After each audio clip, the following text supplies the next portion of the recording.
Hello जी, नमस्कार। आज के इस वीडियो में हम बात करने वाले हैं स्टेम सेल के बारे में। और आज हम बात करेंगे कि आखिरकार ये स्टेम सेल थेरेपी क्या होती है, इसके बारे में आज हम लोग डिस्कस करेंगे। तो सबसे पहले हम लोग जानेंगे कि स्टेम सेल क्या होती है, आखिरकार क्या है आपकी स्टेम सेल, इसके बारे में हम लोग डिटेल से सुनेंगे। क्योंकि आजकल आप लोगों ने सुना होगा एक नया ट्रीटमेंट शुरू हुआ है, एक नया इलाज शुरू हुआ है जिसको हम लोग बोलते हैं स्टेम सेल थेरेपी के नाम से। ठीक है, तो सबसे पहले जानेंगे कि आखिरकार ये स्टेम सेल क्या है, उसके बाद जानेंगे कि स्टेम सेल थेरेपी होती कैसे है। ठीक है, तो देखिए, सेल का मतलब होता है कोशिका। ठीक है, तो स्टेम कोशिका भी एक प्रकार की कोशिका ही होती है जिसके पास वो एक ऐसी सेल होती है जो किसी भी शरीर के अंग का निर्माण कर सकती है।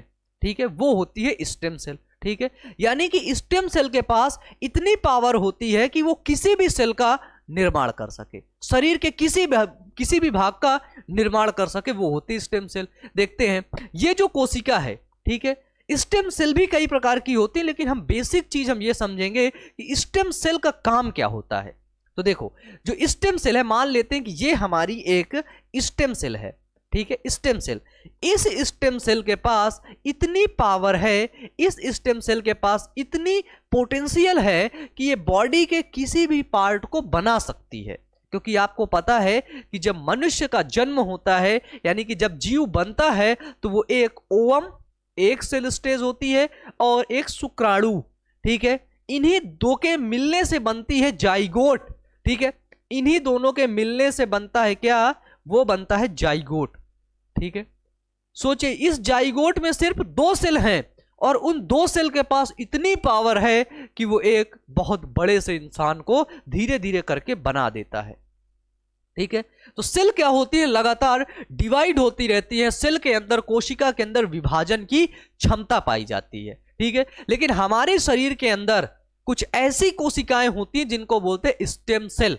ठीक है, तो स्टेम सेल क्या करती हैं, वो कर सकती हैं कि किसी भी अंग का पुनः निर्माण कर सकती हैं। अब इस स्टेम सेल को मान लेते हैं कि स्टेम सेल है।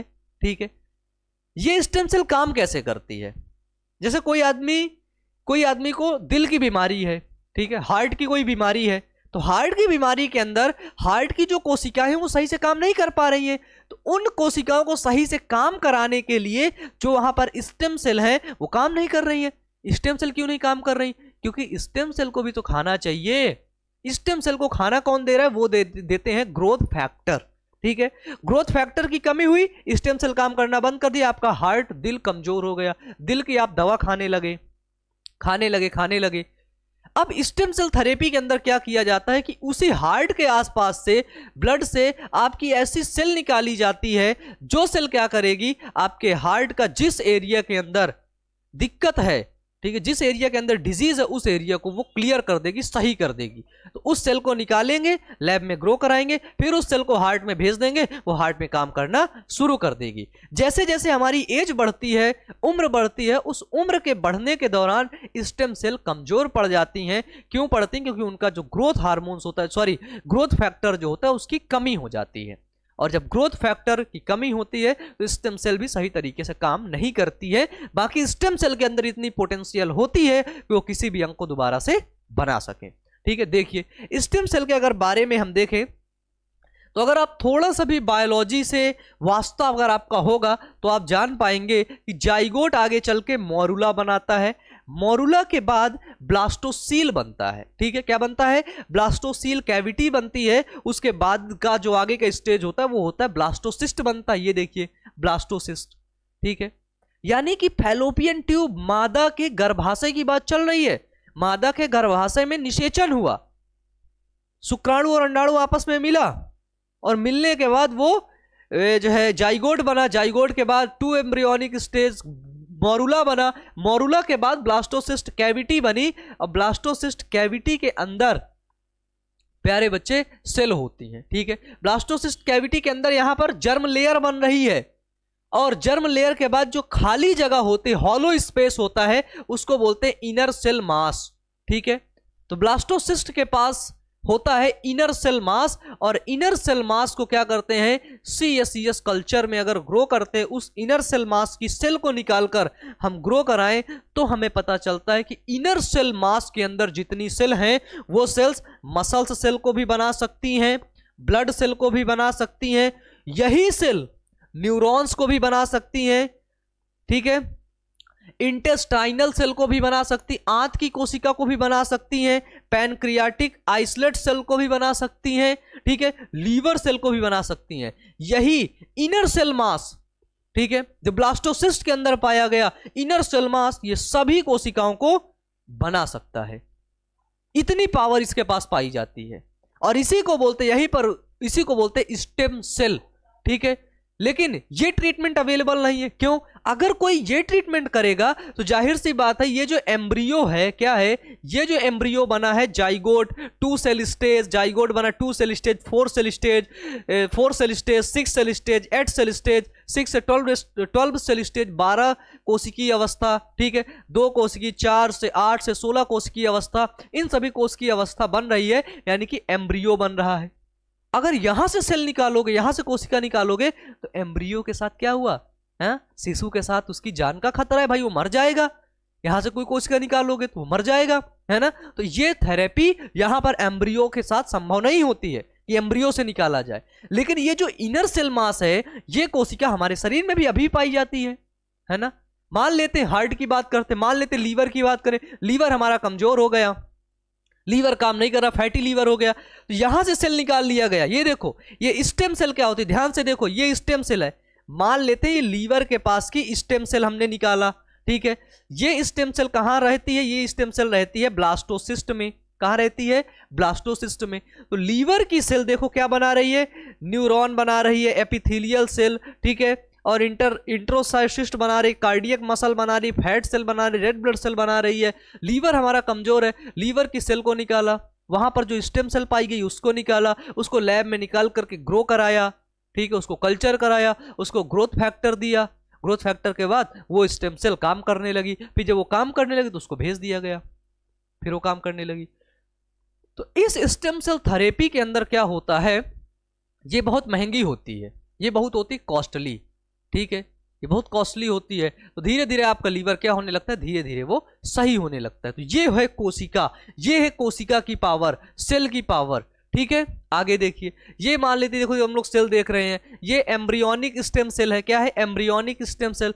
अर्ली सेल स्टेज में जो एम्ब्रियोनिक सेल स्टेज होती है, एम्ब्रियोनिक सेल होती है, एम्ब्रियोनिक स्टेम सेल होती है, उसके पास इतनी पावर होती है कि वो पूरे बॉडी को बना सकती है। तभी तो आप देखें हमारा आपका विकास, सभी का विकास किससे हुआ है? एम्ब्रियो से ही तो हुआ है, जाइगोट से ही तो हुआ है, स्पर्म और ओवम से ही तो हुआ है।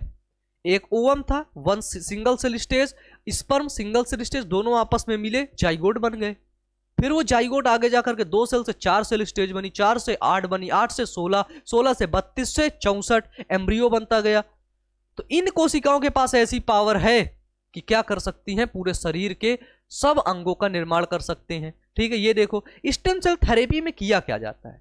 जैसे आपकी मान लेते बोन मैरो खराब है, ठीक है, मान लेते बोन मैरो आपकी खराब है, बोन मैरो से रेड ब्लड नहीं बन रहा है आपका, तो बोन मैरो से पेल्विस रीजन से कुछ ब्लड निकाला जाएगा, ठीक है। उस ब्लड से क्या किया जाएगा, उस ब्लड से देखो स्पंजी बोन है, ठीक है, कॉर्टिकल बोन है और मैरो है, बोन मैरो, बोन मैरो से ब्लड लेकर के लैब में भेजा जाएगा। फिर उसको ग्रोथ फैक्टर दिया जाएगा, स्टेम सेल को, स्टेम सेल निकाल के ग्रोथ फैक्टर दे करके यहाँ पर वो कर दिया जाएगा, ठीक है, ट्रांसफर कर दिया जाएगा उसी स्टेम सेल को। फिर वो स्टेम सेल आएगी, धीरे धीरे काम करना शुरू कर देगी, ठीक है। ऐसे होता है स्टेम सेल थेरेपी। लेकिन ये सबसे ज्यादा कॉस्टली होती, महंगी पड़ती, इसलिए ये जो सबके लिए संभव नहीं है। समझिए, अब थोड़ा समझिए, देखिए स्टेम सेल ऐसी अविभाजित कोशिकाएं हैं। स्टेम सेल क्या होती है? ऐसी अविभाजित कोशिकाएं। अविभाजित मतलब ये विभाजित नहीं करते, जैसे अभी मेरे शरीर की स्टेम सेल नहीं विभाजित कर रही हैं, ठीक है। तो ऐसी अविभाजित कोशिकाएं हैं जिनमें शरीर के किसी भी कोशिका के रूप में विकसित होने की क्षमता होती है, ठीक है। स्टेम सेल हमेशा विभाजित नहीं करती हैं कि अभी एक लीवर बन गया, स्टेम सेल फिर विभाजित की, दूसरा लीवर बन गया, ऐसा नहीं होता है।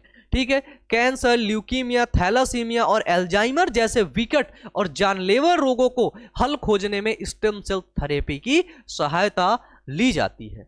आपको बताते चलें कि जैसे न्यूरॉन्स होते हैं, एज बढ़ने के बाद, जब हम 20 के बाद 25 साल के बाद हो जाते हैं, तो बताते हैं कि पर मिनट, पर सेकंड या पर मिनट एक न्यूरॉन कम हो जाता है।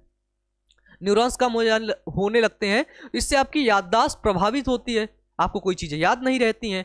तो वहां पर क्या किया जाता है, वहां पर स्टेम सेल की मदद से, ये अभी प्रयोग चल रहा है, ठीक है, तो स्टेम सेल की मदद से क्या किया जाता है कि न्यूरॉन की सेल को क्या फिर से रिजनरेट किया जा सकता है, बनाया जा सकता है। तो इस चीज पर वैज्ञानिक अभी काम कर रहे हैं। जैसे हमारे इंडिया के एक बहुत जाने माने वैज्ञानिक, वो जो है डॉक्टर हैं, वो स्टेम सेल पर काम कर रहे हैं, जिनका नाम है डॉक्टर जमाल खान, है ना, आप लोगों ने सुना होगा। तो उनको प्रधानमंत्री जी श्री नरेंद्र मोदी जी भी उनको जो है वो किए हैं, प्रोत्साहित किए हैं और उनको जो है बढ़ावा दिए हैं कि आप बहुत अच्छा काम कर रहे हैं, है ना। तो इसी तरह होता है स्टेम सेल यानी कि स्टेम कोशिका, ठीक है। देखिए स्टेम सेल का कार्य क्या होता है, तो ध्यान से सुनिएगा कि वयस्क स्टेम सेल, वयस्क जैसे मैं वयस्क हूं, एडल्ट हूं, तो एडल्ट स्टेम सेल अथवा सोमैटिक यानी कि दैहिक स्टेम सेल अथवा ऊतक विशिष्ट स्टेम कोशिकाएं वे आरक्षित कोशिकाएं होती हैं। क्या होती हैं? आरक्षित कोशिकाएं होती हैं, जिसका गुणन मल्टीप्लाई तब होता है, हमेशा नहीं होता, इनका गुणन तब होता है जब वयस्क अंगों और ऊतकों के रिपेयर के लिए आवश्यकता पड़ती है। जब इनकी आवश्यकता पड़ती है तभी ये रिपेयर होते, तभी इनका गुणन होता है, तभी इनका मल्टीप्लिकेशन होता है।